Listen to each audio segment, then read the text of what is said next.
আসসালামু আলাইকুম বন্ধুরা, কেমন আছো? Welcome to my blog. আজকে নতুন একটা রেসিপি নিয়ে আসলাম তোমাদের সামনে।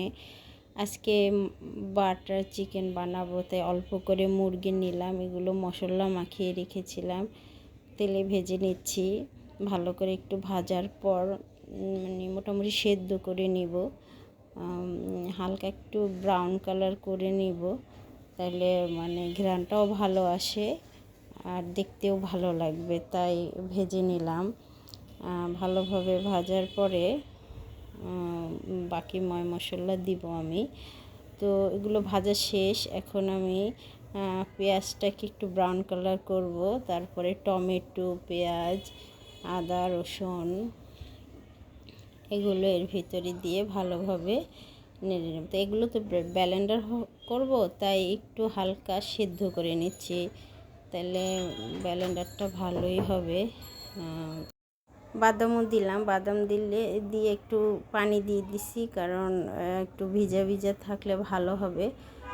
মশলা, এলাচি, দারচিনি যা যা আছে, আদা, রসুন এভরিথিং সব দেওয়া শেষ, কারণ নয়তো মাংস মজা লাগবে না। তো ভালোভাবে একটু নরম হয়ে আসছে, তো ব্লেন্ডার করে হালকা তেল দিয়ে এখন এটা মোটামুটি কষিয়ে নেব, যেন গন্ধটা না থাকে। এর ভিতরে ডিপে বাটার ছিল, বাটারটা শক্ত হয়ে গেছে, তো অনেক কষ্ট করেই উঠাইছি বাটারটা। যাই হোক, বাটারটা দিলাম, দিয়ে ভালোভাবে কষাতে হবে, একটু আঠালো হবে।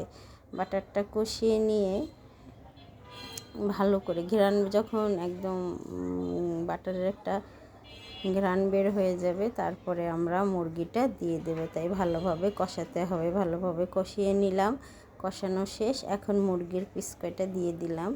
এই তো এভাবে মাখিয়ে একটু চুলার উপরে রেখে ভালোভাবে কষিয়ে বাচ্চাদের দিয়ে দেবো। এতেই বাচ্চারা খুশি। চিকেন হলে তো ওদের আর কিছুই লাগে না। ফাইনালি লুক, আমি একটু ডেকোরেশন করছি, কেমন হলো জানাবে। সবাই ভালো থাকবে। আল্লাহ হাফেজ।